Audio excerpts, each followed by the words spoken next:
сухур деп жазады сәресінің орнына, ауызашар деген сөздің орнына ифтар деп жазады. Оған екінші жақ қарсы шығады. Өзіміздің қазақша сөздер бар ғой, неге соны қолданбайсыңдар, неге солай жазбайсыңдар деп. Осыған қатысты сіздің көзқарасыңыз? Енді бұл сөздерді біздің ата-бабаларымыз білмеді емес, білді.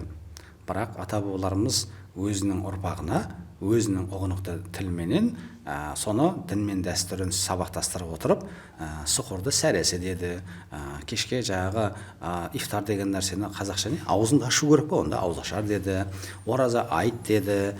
Міне сондықтан әрбір біздің қандасымыз бұл ата-бабамыздың бізге үйретіп кеткен осы сөздерін қолданғаны дұрыс.